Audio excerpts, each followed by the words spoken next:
Olá pessoal, sejam todos bem-vindos à nossa aula de circuitos elétricos, tá?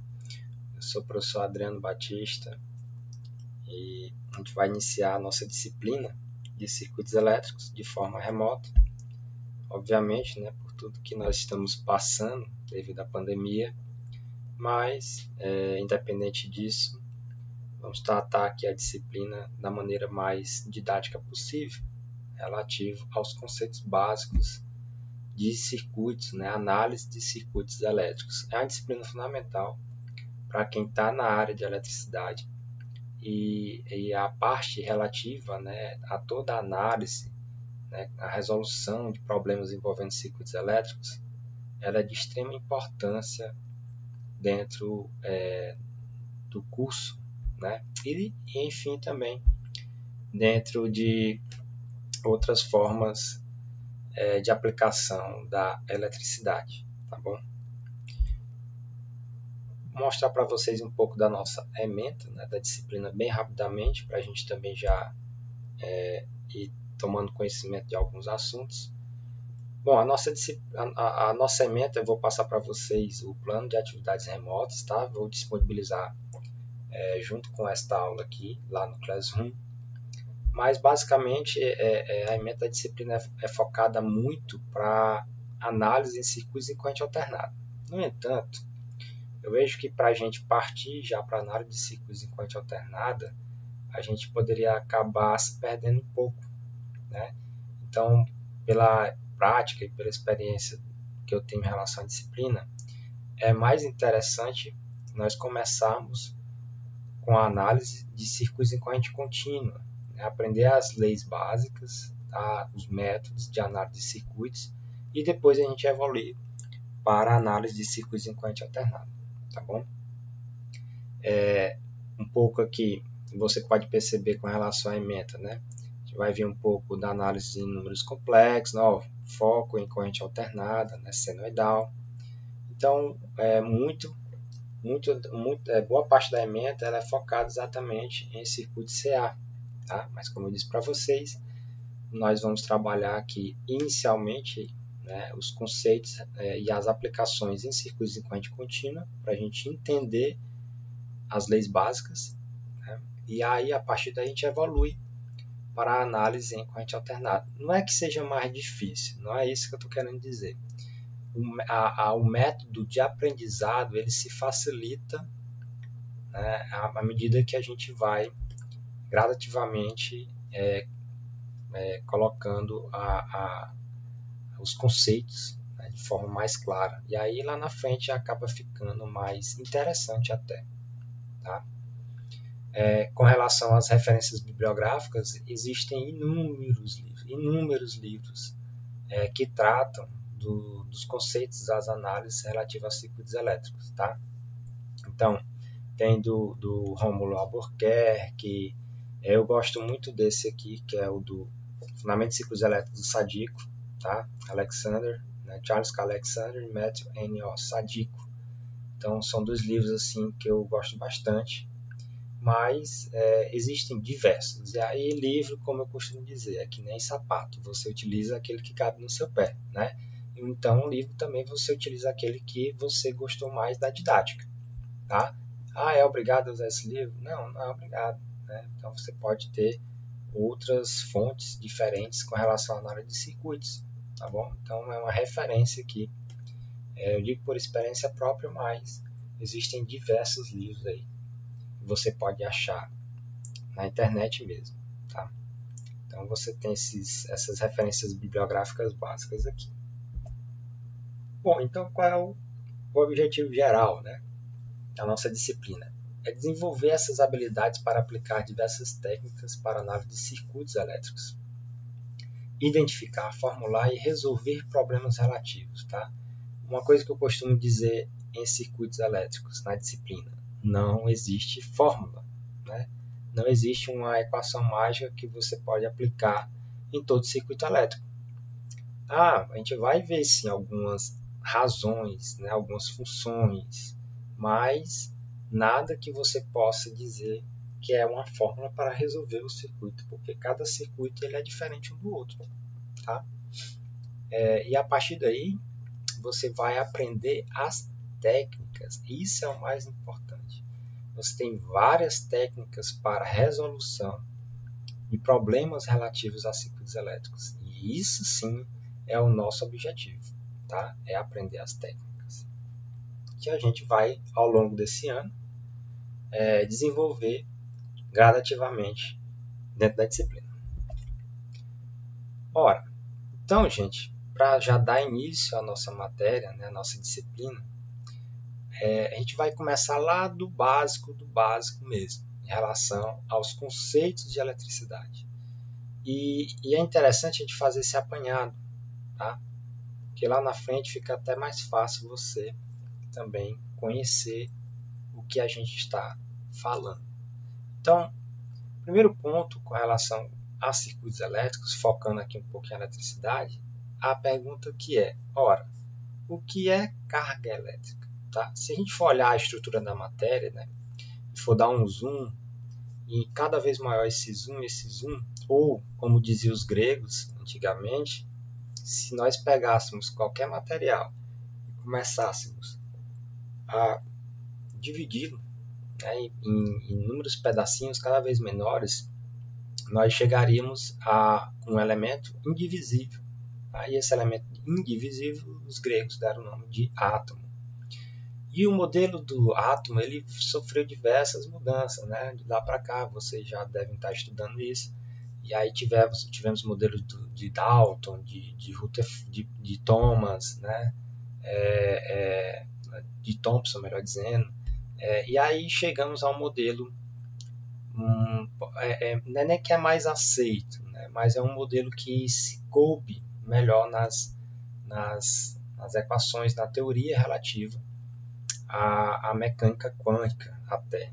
Né? Então, um modelo aqui já bem antigo, que é o modelo de Rutherford, depois também esse modelo sofreu novas variações, mas o básico, que é o modelo de Rutherford, nos diz o seguinte, que o átomo, na verdade, é composto, né, de prótons e de elétrons. Né? E os prótons eles estão aqui no centro, no núcleo do átomo, e ao redor desse átomo, na eletrosfera, estão os elétrons, os prótons com cargas positivas e os elétrons com cargas negativas. Eu não estou tocando aqui no conceito também de nêutron, né? Mas como a gente está tratando de carga elétrica, nos diz o seguinte, que no centro eu tenho cargas positivas e na eletrosfera eu tenho cargas negativas. Tá? Só para você ter uma ideia, com relação ao tamanho de um átomo, se um átomo fosse um estádio de futebol, no centro aqui do estádio, né, uma ervilhazinha no centro, no meio de campo aqui, seria o núcleo do átomo. Né? E o elétron estaria aqui nas arquibancadas, só para você ver a dimensão, né, relativa aqui dessas partículas, né, dentro do átomo. Tá? E o que é que a gente pode dizer? Ora, em geral, né, quando o número de prótons é igual ao número de elétrons em um átomo, dizemos que este átomo ele se encontra em equilíbrio eletrostático, ou seja, o somatório das cargas aqui nesse átomo tem que ser igual a quanto? A zero. Né? Ou seja, se eu somar a quantidade de cargas positivas mais a quantidade de cargas negativas, o somatório dessas cargas aqui vai ser igual a zero. E aí entra o detalhe. Ora, a carga elétrica nos diz o seguinte, é uma diferença entre o número de elétrons e o número de prótons, e nos dá um valor N. Né? Então, a carga elétrica total num corpo, por exemplo, é N, que é essa diferença do número de elétrons e o de prótons, vezes a carga elétrica elementar. Ora, e o que seria essa carga elétrica elementar? Uma carga elétrica elementar é esse valor aqui, né, dado em Coulomb, tá? De 1,6% positivo ou negativo, de 1,6 vezes 10 a menos 19 Coulomb. Tá? Por que é positivo ou negativo? Porque esse mesmo valor ele se aplica tanto a prótons quanto para elétrons. Tá? Então, se eu ganho mais prótons, aliás, se eu ganho mais elétrons, melhor dizendo, né, em um corpo, esse corpo fica carregado mais negativamente. E se eu perdo mais elétrons, esse corpo fica carregado positivamente, em desequilíbrio, né, eletrostático. Então, se eu tenho um corpo que eu tenho a quantidade de prótons igual à quantidade de elétrons, então eu tenho um corpo em equilíbrio eletrostático. De forma mais conceitual, os potenciais elétricos, né, nesse corpo eles são iguais. Perceba que nós não estamos comentando nada entre perder prótons ou ganhar prótons. Tá? Por quê? Porque nós dizemos que os prótons eles estão muito fortemente conectados no núcleo do átomo. Então é muito difícil tirar um próton lá do átomo. Tá? Então é mais fácil, né, dentro da mecânica quântica, eu mexer com os elétrons que estão na eletrosfera. Né? É mais fácil um átomo perder ou ganhar elétrons. Então, quando ele ganha elétrons, há um desequilíbrio eletrostático, ou seja, tem mais carga negativa do que positiva. Então, o corpo fica carregado negativamente. E se eu perco elétrons, né, se esse corpo perde elétrons, então sobrou agora mais cargas positivas. E essa diferença aqui é a própria carga elétrica, né, como a gente falou aqui. Tá? Carga elétrica vezes a diferença entre o número de prótons e elétrons vezes o valor da carga elétrica elementar. Ou seja, um elétron ele possui uma carga elétrica elementar de menos 1,6 vezes 10 a menos 19 coulomb. Tá? E um próton, né, que é uma carga positiva, também possui a mesma carga, mas é uma carga agora positiva. Tá? Menos 19 coulomb. Ok? Bom, a partir daí, nós temos um conceito novo, que é o conceito de campo elétrico. O campo elétrico nos diz o seguinte: toda carga elétrica emite, né, toda carga elétrica, ela emite ou gera ao seu redor um campo elétrico. Esse campo elétrico ele pode ser de duas formas. Se a carga elétrica for positiva, o campo elétrico ele é divergente, ou seja, é como se ele estivesse saindo da carga, tá? Se a carga for positiva, tá? Se a carga for negativa, significa que esse campo elétrico agora ele está convergente. É como se o campo elétrico estivesse, né, com o seu vetorzinho apontando para a carga e não mais saindo como na carga positiva. Tá? Então, toda a carga elétrica ela gera um campo elétrico. Se for positivo, o campo elétrico é de afastamento. Né? Se for negativo, o campo elétrico é de aproximação. Vamos dizer dois conceitos. Positiva, campo divergente. Negativa, campo convergente. Isso é o campo elétrico. Tá? E tem um detalhe, o campo elétrico ele diminui com o aumento da distância, só que é numa proporção bem interessante, uma proporção quadrática. Tá?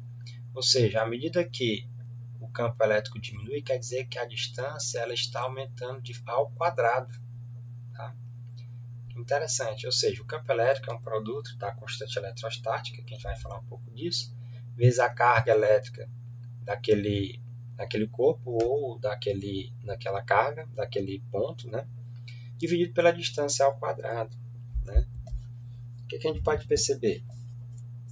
Se eu tiver também duas cargas, né, sejam positivas ou negativas, nesse caso eu estou considerando um corpo carregado positivamente e outro corpo carregado negativamente. E separados por uma determinada distância, nós vamos perceber que nesses corpos irão aparecer forças. E essas forças são de características elétricas, né? Por isso que a gente dá o nome de força elétrica. E ela é definida pela lei de Coulomb, né, que nos diz que a força elétrica, na verdade, é um produto das cargas elétricas dividido pela razão, né, a razão da distância ao quadrado, ou seja, quanto maior a força, né, aliás, quanto menor a distância, maior a força, e vice-versa. Quanto maior a distância, menor é a força. Só que ela provoca um efeito quadrático, tá? Um efeito quadrático. Como assim? Vamos olhar para esse quadro aqui, né? Esse diagramazinho lateral. Olha o que é que você pode perceber. À medida que a carga Q1, a Q2 se afasta da Q1, a força ela está diminuindo, né? A distância está aumentando. Mas à medida que agora a carga Q2 ela se aproxima do Q1, nós estamos diminuindo a distância, veja só, 5, 4, né?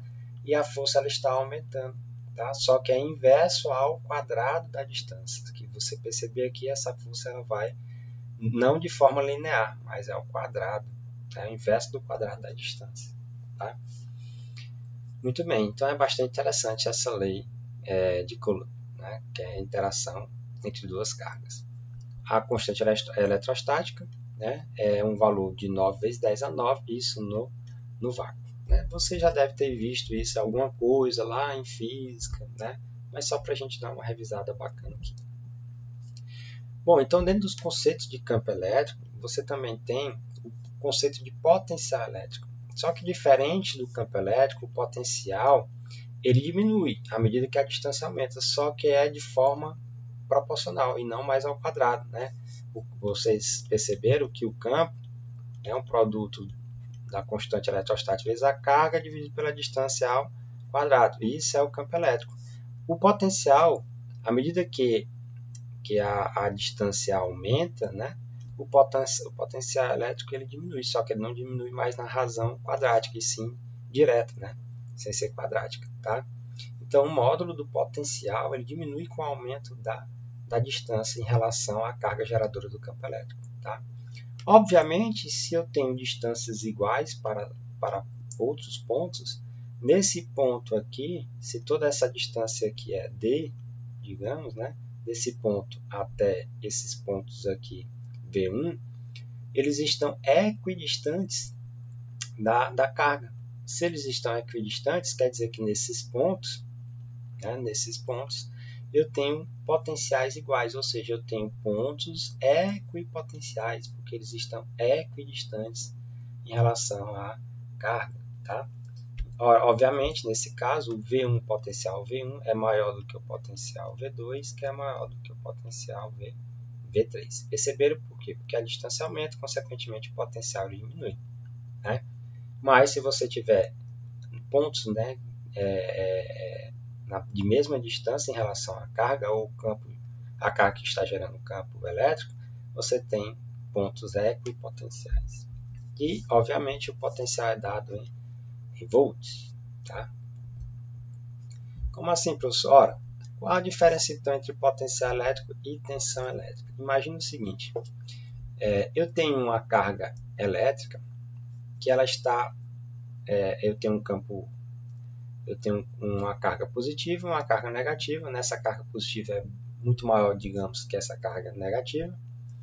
E aí o que acontece? Vai aparecer nessa carga negativa, assim como nessa positiva, né, uma força, mas aqui também na carga elétrica negativa vai aparecer outra força. À medida que essa força ela puxa, né, ela atrai aqui, ela coloca para a carga Qzinho, né, ser atraída para a carga Qzão, você tem entre esse ponto aqui uma distância dA, tá?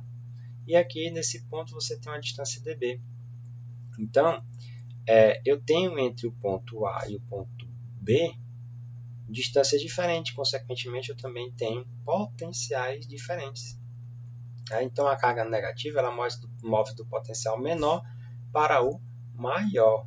Olha só, então a carga ela move-se do potencial menor para o maior. Correto? Que a carga elétrica aqui, ó, ela está se movendo aqui da direita para a esquerda. Né? Então, a tensão elétrica, na verdade, é a diferença de potencial. Olha só, a tensão elétrica é a diferença de potencial entre dois pontos. Então, quando a gente falar de tensão elétrica, na verdade, eu não quero saber o potencial em si. Só me interessa a diferença de potencial entre dois pontos. Não me interessa o valor do potencial naquele ponto. Por isso que o nome é DDP, né? Diferença de potencial. Ou seja, a tensão ela tem outro nome. Pode ser tensão elétrica ou DDP. Tá? E aí você tem tipos de dispositivos que reagem a essa diferença de potencial. Você tem um bipolo ativo, né, que a gente pode chamar aqui, por exemplo, geradores, uma pilha, alguma coisa desse tipo, que gera essa diferença de potencial no circuito, ou seja, eu tenho meu potencial VA menos VB, VB menos VA, melhor dizendo, né, num gerador, e aqui no outro dispositivo, tá, passivo, que está recebendo essa diferença de potencial, você tem aqui, ó, que o V aqui vai ser o que? VA, VB menos VA. Em resumo, seja um gerador ou seja um dispositivo passivo, por exemplo, um resistor, aqui eu estou gerando uma diferença de potencial entre pontos, né, de um circuito qualquer, e aqui eu estou recebendo essa queda de tensão, tá? Ou essa diferença de potencial. Muito bem. Em um condutor, gente, também, como a gente tinha comentado, eu tenho átomos, né? E esses átomos, eles são compostos de prótons e de elétrons, basicamente, vamos dizer assim, né? E como a gente tinha comentado também, os elétrons, eles são mais facilmente, né? É mais fácil para os elétrons eles se desvincularem do núcleo, né, atômico, tá? Então, em materiais metálicos, existem esses elétrons que nós chamamos de elétrons livres, né, que estão fragilmente conectados lá ao nível atômico, né, da sua camada atômica, né? Então, se eu aplicar uma diferença de potencial nesse condutor aqui, entre os pontos A e B, tá, eu vou achar o quê? Ora, o elétron, né, como a gente viu, cargas elas saem do menor potencial para o maior potencial. Como a gente está percebendo aqui, o potencial de VB é maior que o potencial de VA. Então, os elétronzinhos aqui, ó, eles vão sair do menor potencial, que é o potencial aqui VA, para o maior potencial VB. Isso é o sentido da corrente elétrica, a corrente feita de elétrons, tá? Corrente de elétrons. No entanto, a corrente elétrica, ela é a movimentação de elétrons, ela é a movimentação de elétrons através de um condutor quando submetido a uma diferença de potencial, cuja intensidade é medida pela variação de carga em um intervalo de tempo, assim como explicou esse carinha aqui, que é o Marie Ampère. Tá? Ele nos disse que a corrente elétrica em um condutor é a taxa de variação da carga, né? Ou seja, quantas cargazinhas elétricas aqui elas atravessam, né, essa área em um determinado intervalo de tempo. Tá? Ou seja, o valor dessa relação, ou seja, coulomb por segundo, né, porque a carga é em coulomb e o tempo é em segundo, é a unidade denominada ampere. Tá? Só que tem um detalhe, como eu falei para vocês, a corrente elétrica ela sai do menor potencial para o maior, os elétrons. Mas convencionalmente, sempre gravem isso, nós vamos considerar que a corrente elétrica convencional ela vai sair do polo positivo e entra no polo negativo de um gerador. Por quê, professor? Porque se a gente fosse considerar a carga elétrica negativa, porque isso aqui ele é negativo, por quê? Porque são elétrons que estão se movimentando, não é isso? Ora, se são elétrons, quer dizer que essa carga aqui ela é o quê? Negativa, é menos, né, o valor da carga elementar vezes o número de elétrons. Então, essa corrente sempre a gente daria o valor para ela negativo. Então, para não ficar negativo, a gente considera o sentido positivo, né, do fluxo aqui da corrente convencional. Tá? Então, gravem isso. Em resumo, sempre eu vou considerar que os elétrons, melhor dizendo, que a corrente elétrica convencional ela sai do polo positivo para o negativo aqui de uma bateria. Ou seja, ela sai do maior potencial para o menor potencial. Correto? Então, gravem isso aqui. Então, nós temos alguns tipos diferentes de corrente elétrica, mas basicamente nós temos a corrente contínua e a corrente alternada. A corrente contínua, a intensidade dela se mantém constante, né, ao longo do tempo. O tempo passa e o valor dela aqui não se altera. para ser bem mais exato, na verdade, não é nem o valor, não é nem a intensidade, mas é a polaridade, né? Ao longo do tempo, a polaridade dela é a mesma. Porque eu posso ter uma corrente elétrica, né, que ela tem pequenas variações aqui de valor, mas nem por isso ela deixa de ser uma corrente contínua. Ela não mudou de polo, ela não saiu de positivo para negativo. Então, se ela não fez isso, ela é uma corrente contínua. Tá? É claro que eu tenho variações de corrente também, mas outros tipos, mas a gente vai ficar focado aqui nas correntes contínuas. E a corrente alternada, você pode perceber que ora ela é positiva, né? Ó, positiva, e ora ela é negativa. Então, essa corrente, esse tipo de corrente, ela varia com o tempo, né? Segundo uma forma de onda, o que, gente? Ó, senoidal. Tá? Essa onda, né, ela tem uma determinada frequência. No Brasil, aqui a nossa frequência é quanto? 60 Hz. Tá? Você tem outros tipos de corrente, você tem uma corrente pulsante, né, uma corrente variável, enfim, mas nós vamos focar no nosso curso as correntes aqui contínuas, a princípio, como a gente tinha comentado, depois a gente vai avançar, que é o nosso objetivo, entender o funcionamento de circuitos em corrente alternada. Outro ponto importante aqui é com relação ao potencial, né, ao ground, ou ao terra, tá? Que é o ponto de referência do nosso circuito. Como assim, professor? Ora, em geral, a referência é o polo negativo da fonte de alimentação, tá? Então, sendo considerado um ponto de potencial zero. Como eu falei, eu não me interessa o valor do potencial, me interessa só o quê? A DDP, a diferença de potencial, é o que me interessa. Então, se eu considero esse VA aqui igual a zero, VB menos VA vai dar quanto? VB.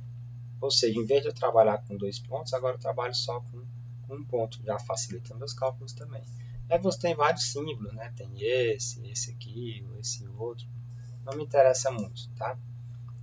O fato é que se eu considerar no gerador, por exemplo, potencial positivo e negativo, na fonte de alimentação, nós consideramos, né, o polo negativo com potencial zerado para facilitar as nossas contas, tá? Então você pode encontrar circuitos nessa forma aqui, mas você pode encontrar circuitos também dessa forma com a diferença nenhuma. Quer dizer apenas que eu peguei o meu potencial negativo e coloquei aqui um 0 volt nele. Mudei o circuito? Não, é a mesma coisa, mas de forma mais simplificada. Ora, se aqui é 0 e aqui é 0, não precisa mostrar esses dois pontos, basta dizer que é 0, 1, né? Tá aqui, ó, 0 volts. Então, eu posso desenhar o meu circuito também dessa forma, porque entre esse ponto e esse aqui eu tenho uma diferença de potencial também de qualquer maneira. Então, gente, tanto esse circuito, quanto esse aqui, é a mesma coisa, só que escritos, desenhados de forma diferente, tá? Então, não se assusta, você pode encontrar circuitos assim, assim ou assim.